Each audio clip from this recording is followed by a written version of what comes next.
Ito ang Presidential Broadcast Service. Radyo Pilipinas. Radyo Publiko ng Bagong Pilipinas para sa Bagong Pilipino. Naghahatid ng mahahalagang balita at impormasyon na guugnay ng pamahalaan sa sambayanan. Tulay sa himpapawid ng serbisyo publiko. Radyo Pilipinas. Radyo Publiko. Ang boses ng Pangulo sa Iloilo. Radyo Pilipinas. 585 AM. Oras sa Radyo Pilipinas, alas 2:07 sa hapon.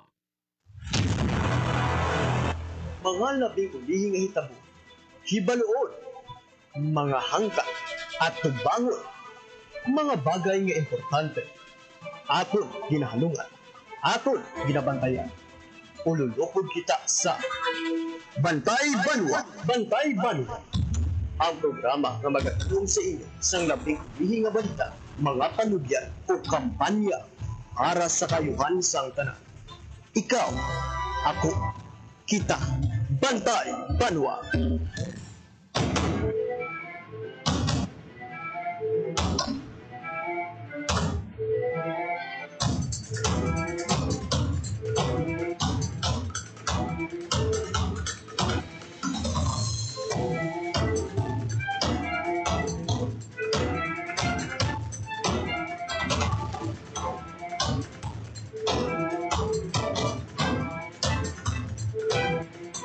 Mayong hapon Western Visayas, mayong hapon syudad kag probinsya sang Iloilo.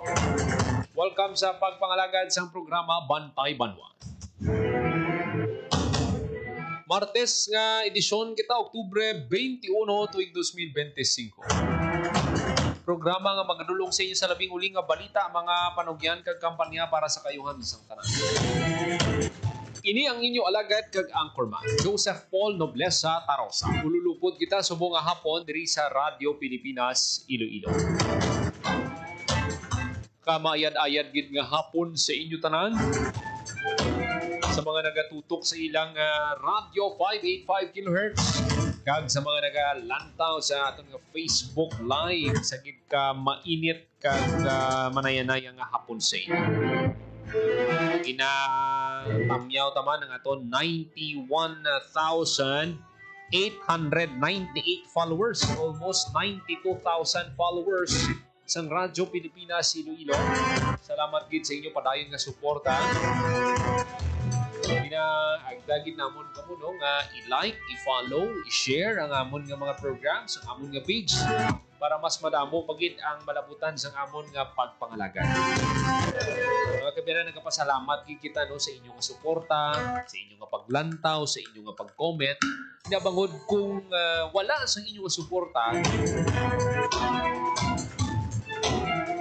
kulang ang amon nga serbisyo. Kamo ang naghahatag inspirasyon sa amon. Kamo ang naga-fuel sa amon na paayuhon bagid, panamion bagid ang amon nga trabaho at pagi sa paghatag sa mga kalidad ng mga balita na inyo dapat maibalita. 91,898 followers. Maraming gid na salamat kag sa mga wala pa maka-follow nga nakalabay lang sa inyong newsfeed ang Radyo Pilipinas. Pwede gid mo gid ka-like kag pwede nyo gid ma-follow ang page. Sa aton nga pagpangalagad diri sa programa kagabi mga 6:07 nagkarambulang pila ka mga salakyan sa bahin sang Barangay Libertad, Navas, Aklan. Pasalamatan tang nakuhaan naton sang video no si Sir John Casiano. Namigid kay Sir John kay waigid bala sang pangduwa-duwa pag message naton sa iya, pwede naton ma-post ang iyang video sa page. Kung balan mong purpose na para madamo pagid ang makahibalo, may idea sila bala kung anong nagkakatapo dira sa Navas.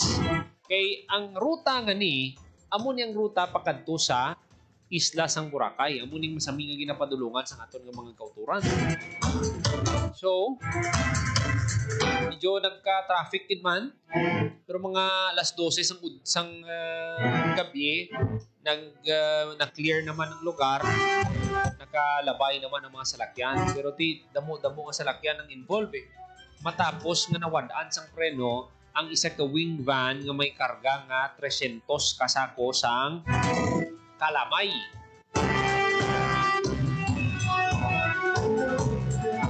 Nawadaan sang preno, may tatlo kita ka video dira no. Ang unang video ginpadala sa ato ni Sir John Casiano. Nagalinapta na ang mga sako sang kalamay, mga salakyan nagkalatumba na, may van, may truck, may pila pagid dito no ka mga salakyan ang involved sa aksidente. Pero ging klaro sang mga otoridad nga wala iya sang may nahulog nga van. Wala sang may nahulog nga salakyan. So pasalamat gi kita. Kag sa latest naton nga pagpakigangot sa Nabas Municipal Disaster Risk Reduction Management Office kay na wala sang may napatay. Thank you Lord. Thank you gid. May mga napilasan pero gina-consolidate pa nila ang data eh. Kibala mo tatlo ka MDRRMO ang nag-respond. Nabas, ang Malay, kag Ibahay. Gina-consolidate nila kasi mansig rescue sila, mansig dala sila sa mga ospital. Aring video nga ginapakita naton sa inyo, amo ni ang kuha sang dashcam ni ni Sir Ruel.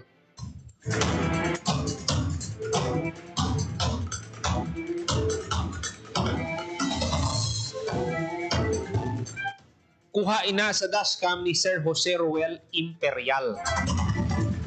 I-try naton nga pakita sa inyo. Ara-ara. Okay. Nawadaan sang preno ang van na tumba. Mayo lang gani kay naka-preno tong isa. Medyo may gid matamaan pero amo gitong malain kay nawadaan preno nabungguan yang unang salakyan. Nakauna sa iyang salakyan. Araw. Gulpi na nagtumba ng saruso. Namuto nga kadamo sa mga truck at mga salakyan ang involved. Mga more or less 30 seconds nga video na araw na. Tumba sa. Muna na dahil naglinakta. Tapos may video na dira, duha ka video, side by side ina, duha ka video sagin hatag sa ato ni Sir John Casiano. Kag even ng mayor sang Nabas ato man si Honorable James Salonoy nag-respond man sa insidente. Amo ning kinahanglan basta isa ka ka-leader, dapat dasig ka sa pag responde kung may insidente sa imong lugar. Pero may mga sitwasyon man nga hindi ka makaresponde dila yon bilang local chief executive. Pero ang imo nga mga tinawo ya or ang imo dira nga mga responders dasig sa pagpadulong sa lugar. Pareho man to sa natabo galing kiti masubo gito yung natabo sa Antique. Ito kay damo gitong nagkalamatay. Sorry no, mga videos damo giti nga salakyan ang involved. Bisan kita gani nagapanyapon kita sinisang nakita nato ng ini nga video. Terrible gitong natabo. Duha ni ka video side by side ini sa piyak na side ini siya. Sang natabo ining aksidente sa Nabas. Pero amo na gani pasalamat kita nga wala sang may napatay sa aksidente. Sa mga kauturan ang maayo gid siniguro nga i-check ta gid ang aton salakyan. Una bis i-check naton ang mga makina kung may problema dira. Kung may kinahanglan kay uhon para naman sa mga haras-haras ng mga driver di medyo na kamo dapat tahado na kamo kay ang kabuhi isa lang. Kung may mabungguan kamo dira kag mapatay kargo nyo ina galing kay ang problema naton sa mga amuni nga may mga binungguanay makaluluoy gid diri mga kabyanan ang mga mabungguan. Tuod ginaya based on experience. amuna nga maghalong gid kamo sa dalan. Bisan sa pagtabok ninyo, pedestrian, dapat kung balaan nyo nga doon nagadali-dali gid sa lakyan, pahigan gid. Hindi nga mahingagaw ka patabok.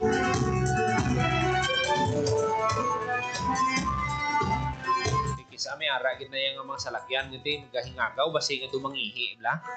Ginadala ko na lang gani na sa langulango mga mo na kisa nga matabok ka na be, hana ka na magtabok ara ka sa pedestrian lane, matabok ka. Baw ma ano gina madali-dali gina ya bala padalagan para makahingabot. Naisip ko lang basi mangihi ko ng driver. Nagadali na gid eh. Terribling ang mga videos. Oh. Terribling na tabutom. Nagkulag takingking ni ganyang mga... Aring duha ni Kavan, amo niyang abi nila nahulog. Pero wala ni siya nahulog. Ining duha Kavan nga... Arao may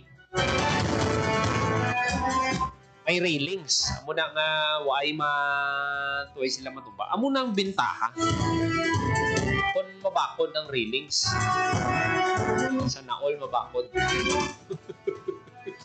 Mayo ni kayo. Amo to nakasalbar sa mga salakyan ug sa mga pasahero. Kumudlay pagit mag-rescue kung nahulog sila. Pilas. Di, anong tsansa mo nga mabuhi ka pa kung nahulog ka to sa pilas? Isa pa gitna. Land Cruiser pa tong isa. Oh. Sana all. May mga damo gid sa lakyan. Mga pulo gining estimate naton. Una kadamo rescuers ang nagpadulong, 3 gid ka banwa mo. Pero ang isa gid sa nakita ko diri, ang dalan dira no sa area sang Nabas kitid gid ya no.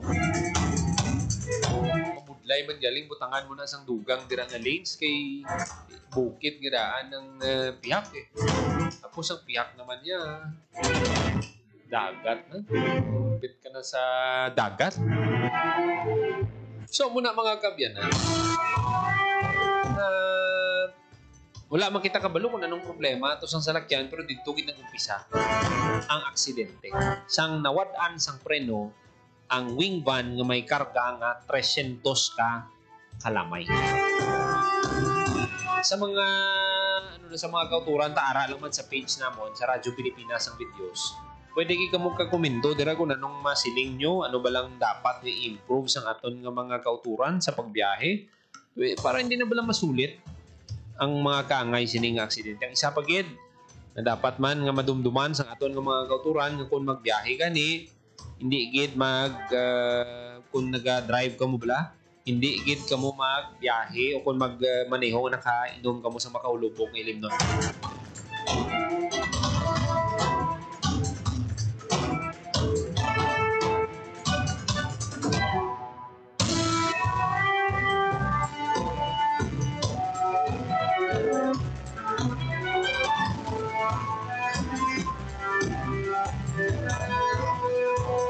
President Ferdinand Marcos ara sa awarding sang Medallion of Excellence to the 2025 Metrobank Foundation Outstanding Filipino.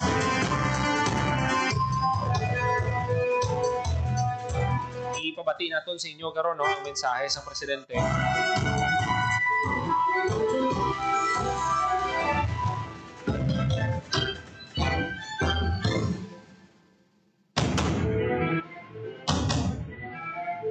Minutos magalikan sa takna ng alas 2 sa hapon.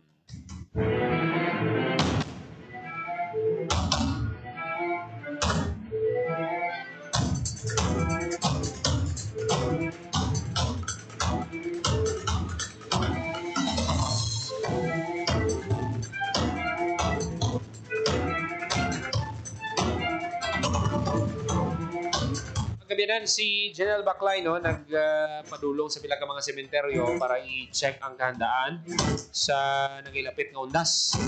Pauntang detalye sa report ni General Baclay. Radyo Pilipinas. Nel?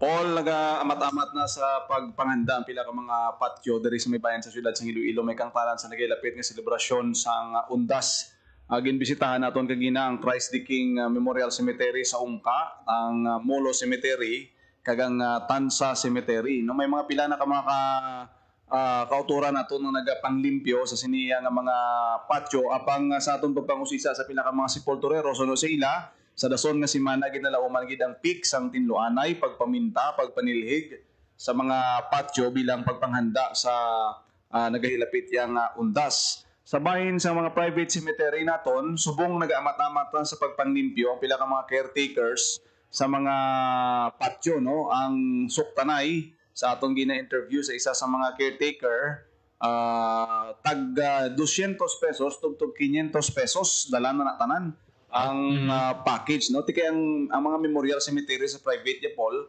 ginalubong ang ang mga patay bala. So mayara lang na sang lapida nga nakatungtong. Ang sabay naman niya sa aton ng mga public cemetery ti pansyon na iya. Amo na iya nga ginatangkas-tangkas ang mga pansyon kag mayara sing paninlo, may pamintahan ay nga nagakatabo. Na-interview naton kagina ang isa sa mga vice president ng mga sepulturero dira sa may area sang Tanza Cemetery, no. Suno sa iya kay Jepoy Tanggol nga tisa karon hindi pa tama kadamo, no. Kag ang ilang nga ginahimo, mayara sila sang asosasyon nga kumbaga may mga accredited members sila nga tikon kinanglan mo magpalimpyo sang patio, coordinate kasi ilang nga grupo kay may ara mangali nga mga butol nga kuno abitin luan nilang imo patio pero kwaon na nilang bayad si imo kag hindi nila pagobrahon ang imo siniya nga patio, no. So ipalayag tabla ang aton interview, no, kay Jepoy Tanggol sang Tansa Cemetery, vice president sang mga sepulturero dira, no. Ti daw nagapang sila, nagapreparar na sila sa sininga mga tanion sa undas. Okay. Mga a week before sa anong sitwasyon diri sa Tansa Cemetery. I think ang nasunod. Kaya mo din nga tinluan mo gid mga 28. Pero subong daw. Subong na kumisukit ka din. Tama Pero okay, good na nakulong. Depende sa lugaw. Ang nasunod sa Mga kabanan, doon ta na ining interview ni Janelle, no, sa isa ka sepulturero aton pasudlon si President Ferdinand Marcos Jr. Holdings Incorporated Vice Chairman Alfred T. Metrobank Foundation Incorporated President Philip Francisco D. Awardees of the Metrobank Foundation's Outstanding Filipinos and their families, my fellow workers in government, partners from the private sector, distinguished guests, ladies and gentlemen, good afternoon.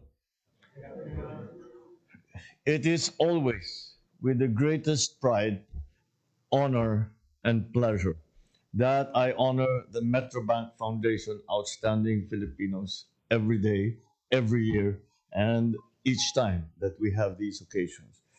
Because you are exemplary individuals who have gone the extra mile to transform lives, to uplift communities. Mga kababayan, ipinakita ninyo na ang tunay na paglilingkod sa bayan ay hindi nasusukat sa katayuan sa lipunan, kundi sa layuning maghatid ng pagbabago sa ating mga kababayan. Kayo ang muka ng bagong Pilipino. Matapat, may panindigan, at buong pusong naghahatid ng serbisyo sa kapwa Pilipino. It is also fitting that this celebration coincides with the 40th year of the Metrobank Foundation Outstanding Filipinos program. Since its inception, this program has become a beacon of integrity and inspiration, proving that even at the most difficult times, there will always be Filipinos who remain committed to serving and leading with honor. This year's Outstanding Filipinos show us once again that service wears many faces, but is bound by one shared goal: to serve the community, to serve the country. Among our teachers, we honor Mr. Noel Cedinas, who turned a dump site into a classroom for indigenous learners. Well done. Thank you.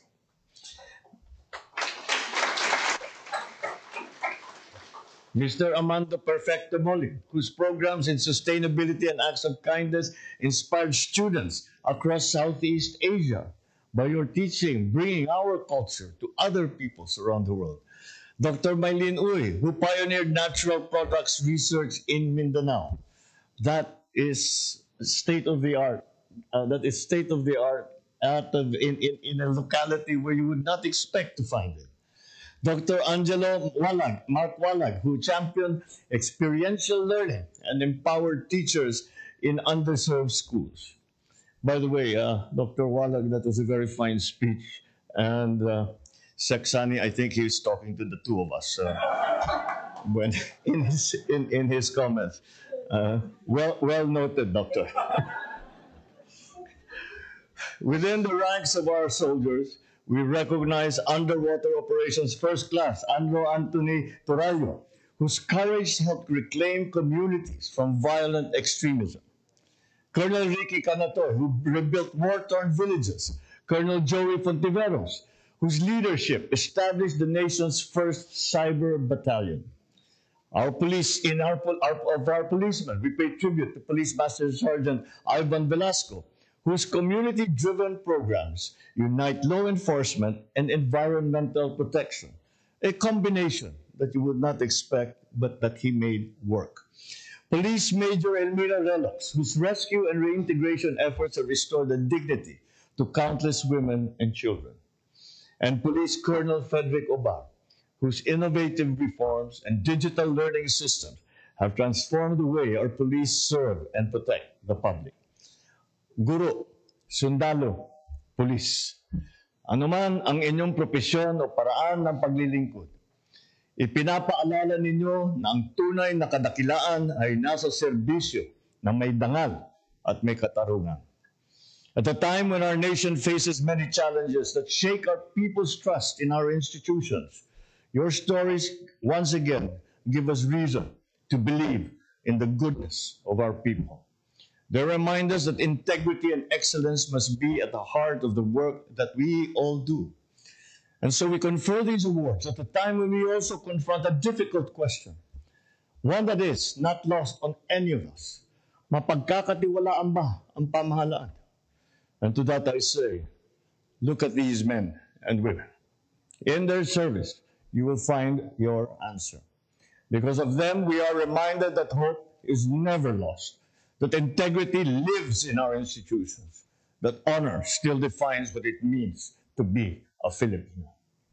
Bawat tapat na guro, sundalo at pulis ay isang tagumpay laban sa katiwalian at pangungutya na sumasalot sa ating bansa.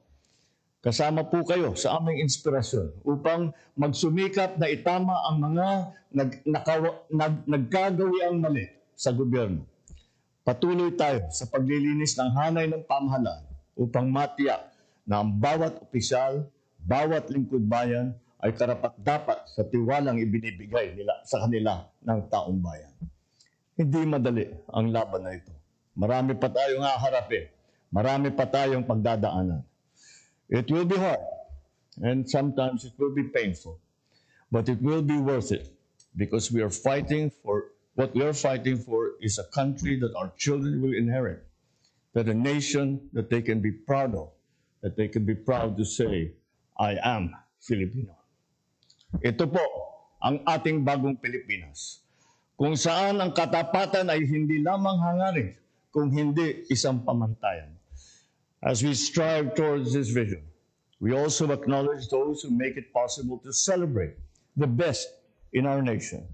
So we once again thank Metrobank Foundation and its partners in the private sector, PS Bank, Rotary Club of New Manila East, Rotary Club of Makati Metro, for honoring those who embody the best ideals of public service. Let us nurture hope, courage, and integrity among Filipinos so that our communities may flourish in this age of the Bagong Pilipinas. Once again, congratulations to all the awardees. Maraming salamat at mabuhay kayong lahat. Mabuhay ang Bagong Pilipinas. Thank you, Mr. President. At this point, may we request the President to grant us a photo opportunity. May we call on stage Mr. Arthur T., Mr. Alfred T., Mr. Philip Francisco D., Mr. Aniceto Sobrepeña, and the 2025 Metrobank Foundation Outstanding Filipinos to join the President.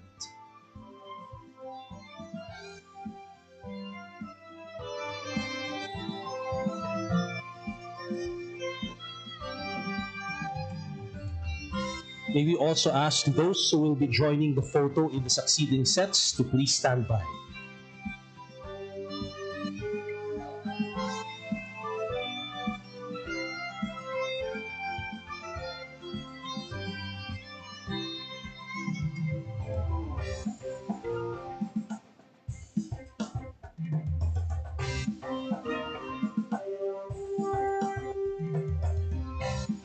Thank you.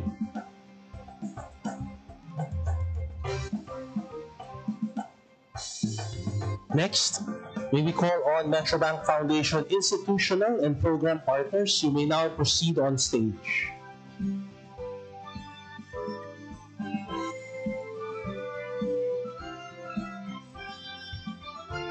Metrobank Group senior officers, please stand by.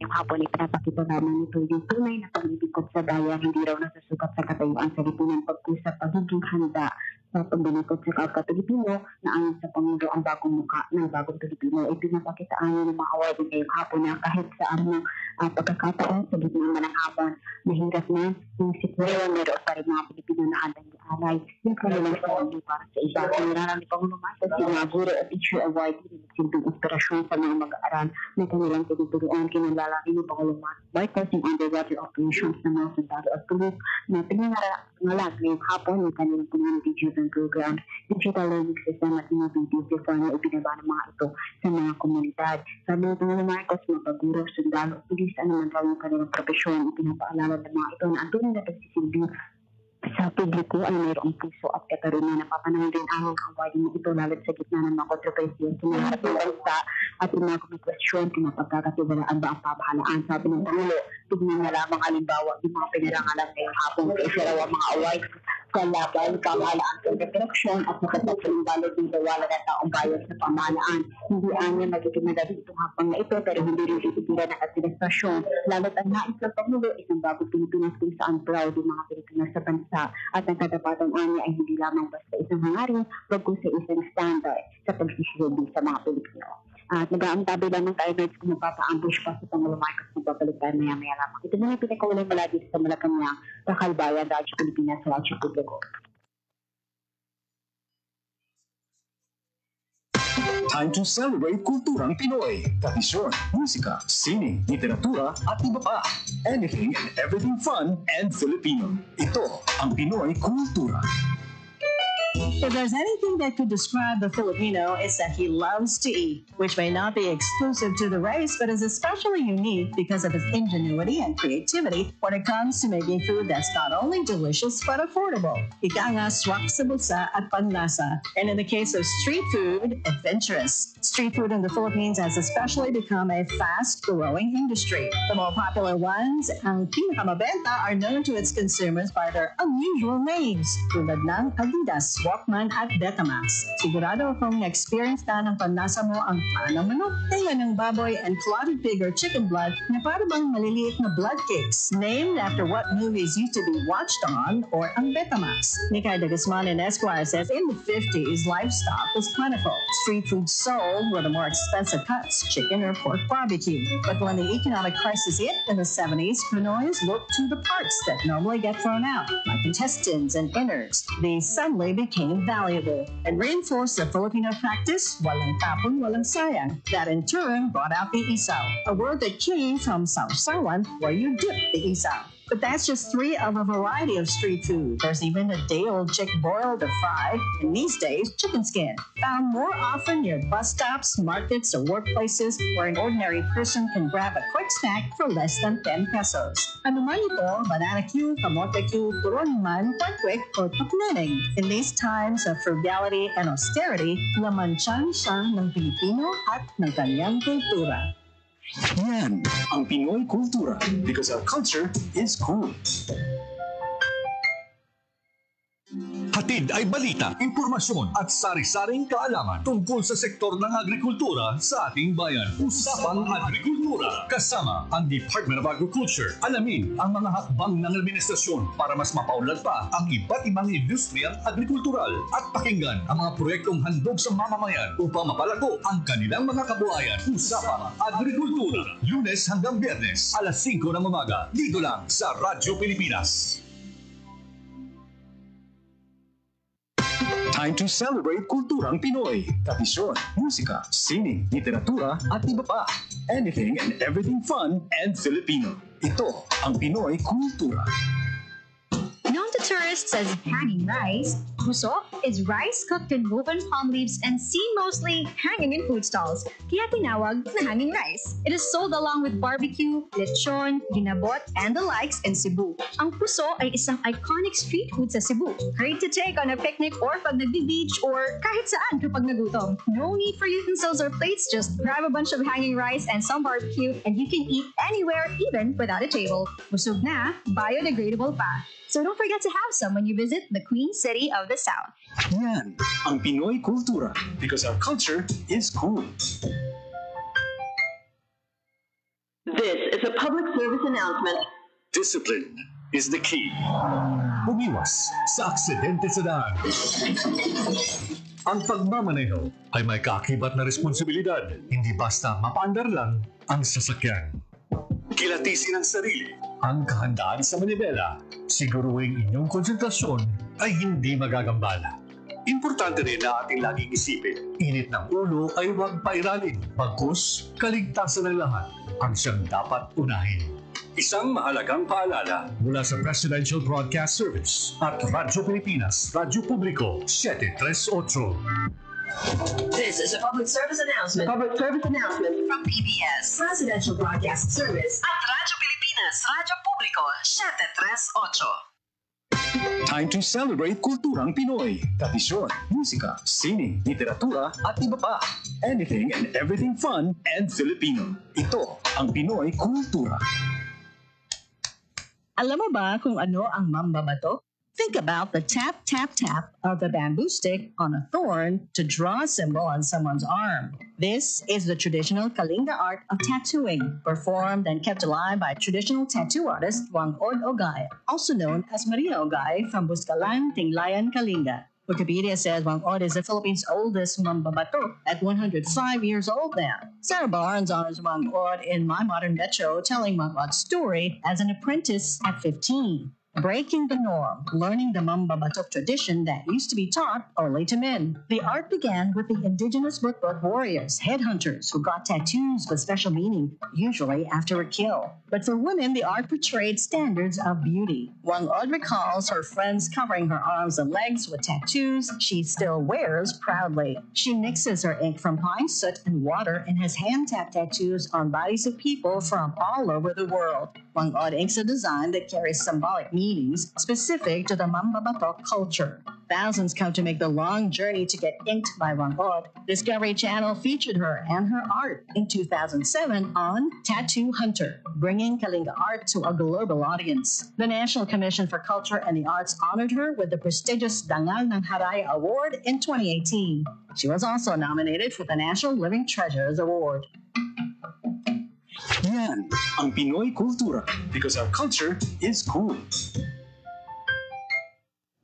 41 minutos, magkaligan sa taknang alas 2 sa hapon. Padayon ka mga nagapamati diri sa Gyapon sa programa Bantay Banwa. Radyo Pilipinas. Radyo Publiko. Radyo Pilipinas.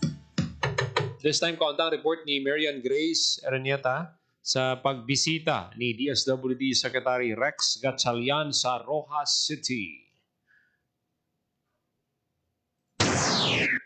Radyo Pilipinas. Radyo Pilipinas. Kaunting detalye sa report ni Marian Grace Renyata. Yan, mayong hapon.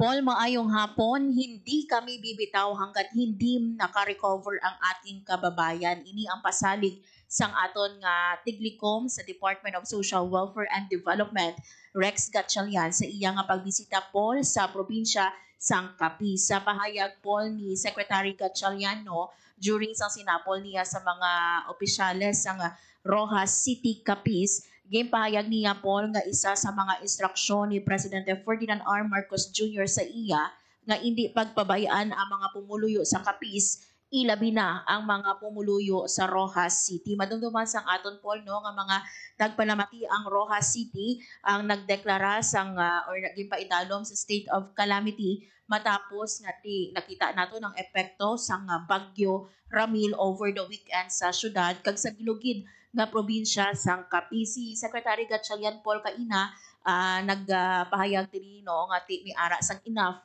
nga pondo ang ato nga DSWD para nga maghatag sang assistance sa mga lugar diri sa aton sa Pilipinas na apektado sang anuman nga kalamidad kag even, no, diri sa aton sa probinsya sang Capiz. Sandig, Paul, sa datos sang aton nga DSWD6 naglabot na sa masobra 163,000 ang naapektuhan sang Bagyo Ramil sa Western Visayas, kung sa diin, Paul, pinakamadamo gid nga affected naton dira sa Capiz with more than 119,000.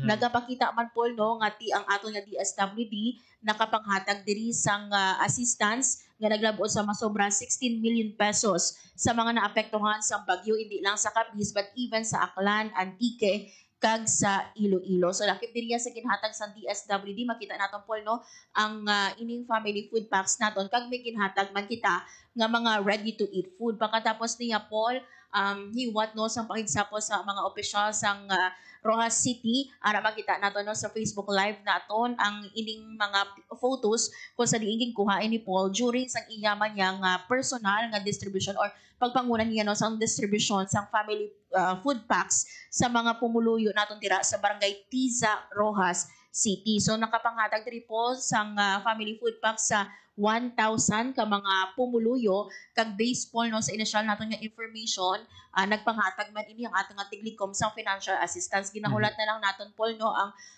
ini kung pila ba na ang nakabaton sang financial assistance halin mismo sa aton nga tiglikom.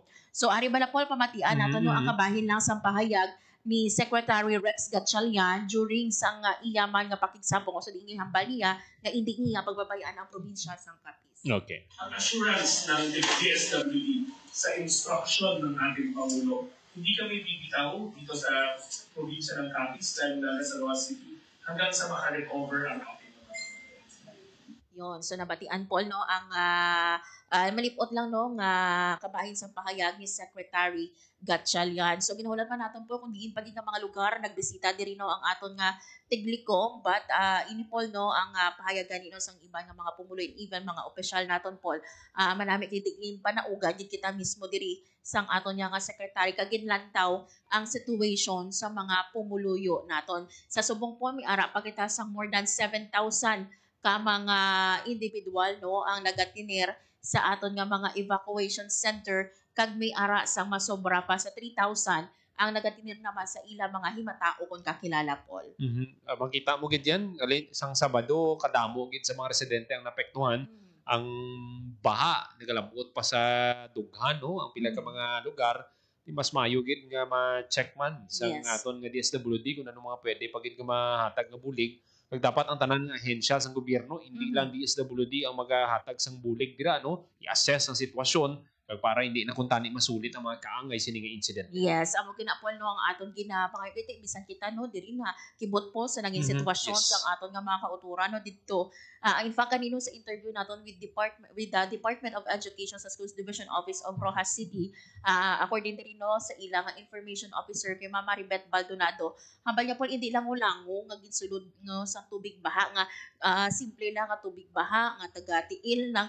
According sa iya, Paul, nabasa gid ya ang mga libro, ang ilan, no, nga mga lamisa, ang ilang mga pulukuan, and even mga electrical wirings nila, Paul, kag manami man kitigin na bat or gin na ang ilang recommendation kay Rojas City Mayor Ronnie Dadivas nga ipaiway anay, no, or i-cancel ang in-person classes ginabaton man ininong sang aton nga alkalde. That's why nga tiwalaan ay dito sang klase sa Rojas City kag matagan sang tion no, not only ang mga estudyante naton but even ang aton nga mga teaching and non-teaching personnel nga makapanghimos kag syempre maka-recover man Paul no bisan sa gamay lang nga adlaw or makapanidlo sa ila balay kag sa mga eskwelahan naton Paul. Amo nga dapat dugangan gid ang mga evacuation centers naton, hindi lang iya balang mga eskwelahan yan kay magamo ni nga pila ka adlaw ang pagbaha, apektado man ang pag-eskwela sa naton nga mga kabataan kay ginagamit ang ining mga eskwelahan as evacuation centers. Yes. Pero kung may evacuation center,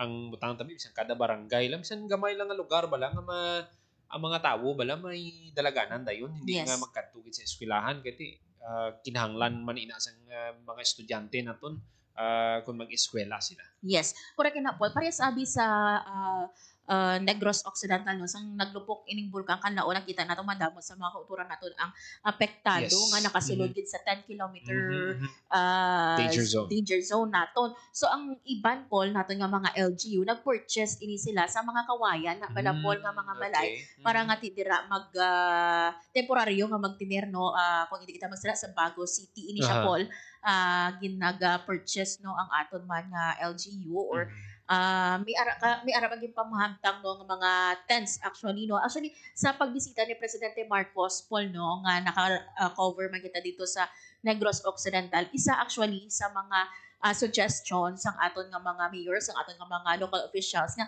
what will happen abi Paul for example no nga hindi naging maglubo ini ang alert status sang aton nga bulkan Kanlaon. So what will happen sa mga affected naton no nga mga individuals? Isa sa mga suggestion is to put up Paul sa mga tents naton no nga temporaryo kung sa diin pwede makatinir ang mga affected sa malawig nga tinion. So say man ini Paul no sa iba naton nga kalamidad manami ginikiti gin-mention nimo no nga kabay pa mi ara sa evacuation center kiti ba naton nagaklase Paul no, we cannot sacrifice man Paul no tani ang pagtuon sang aton nga mga estudyante.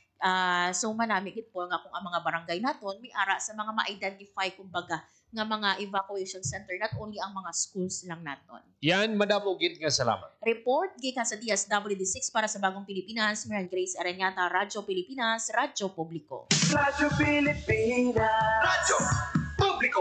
Radyo Pilipinas.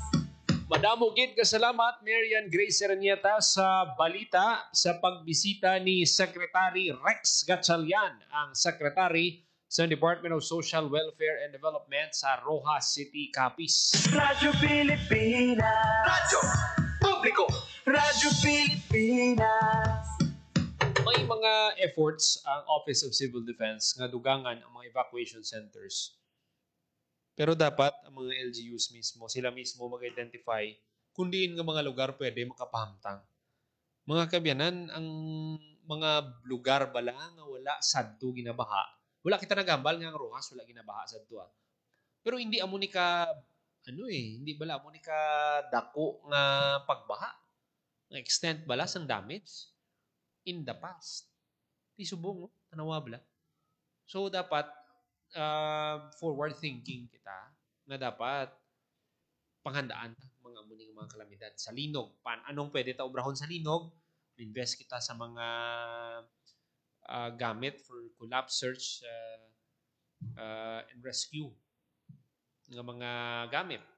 Sa linog or sa bagyo, madugang kita evacuation centers, equipments. Sa sunog, ano ang pwede naton idugang? Dugang kita fire truck. Kumbaga bala kada linog or hindi kada linog kada kalamidad dapat ma-identify ta kung anong mga gamit or anong mga pwede naton nga obrahon. Balaan kung may gastuhon kamo sini. Pero mangin worth ang gasto sang LGU inabangod sa sini nga mga gamit or sa sini nga mga plano nga himuon. Damo nga kabuhi ang masalbar naton. Kag ma-prevent naton ni may mapatay gid sa mga amo sini nga mga insidente kung bastante kita sa mga equipments. Pero makita mo gid yang mga responders naton, mga taga Bureau of Fire, Philippine Coast Guard, saludo kita sa ila. Kung LGU lang maayawan sila. Amo na nga dako gid nga bulig ang ginhimo sa mga government agencies, mga uniform personnel naton sang natabo ang pagbaha sa Rojas City. Radyo Pilipinas. Radyo Publiko. Radyo Pilipinas. In fairness man sa leadership ni Mayor Ronnie Dadivas, mayo ang media team niya kay nabangod ang pagpahibalo sa pumuluyo timely man eh. Sige-sige balang pagpadala sang update, makita mo gid bala ang mga ginahimo sa mga government agencies naton pag istorya sa mga residente nga nagkapang duha-duha pang mag-evacuate kanami gid kay isang gabi nga to, Sabado nga to, gintutukan na to ginbantayan naton tong mga ginhimo sang sang Rojas City government kag makita mo nga hands-on gid nga leader ang ilang alkalde. Hindi lang man si Mayor Dadivas, iban pa gid nga mga local officials ta. Nagbulig man mga tanan nga nagbulig dako gid nga bagay na ma-rescue naton. Unfortunately, may iban gid sa mga kauturan ta ang napatay gid bangod sang pagbaha. Radyo Pilipinas. Radyo Publiko. Radyo Pilipinas. 52 minutos mga kaligad sa takna ng alas 2 sa hapon. Mga kabinan ng iban pagid ng mga balita patpato naton sa masunod nga edisyon sa programa Apat.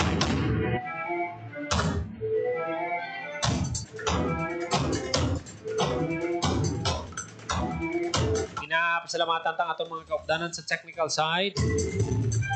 Sa studio, Engineer Roy Louie kay pang sa transmitter, Sir Jeffrey Betita. Para sa Bagong Pilipinas, Joseph Paul Noblesa Tarosa, Radio Pilipinas, Radyo Publiko. Ang inyong tulay sa himpapawid ng serbisyo publiko, ang Presidential Broadcast Service, Radyo Pilipinas, Radyo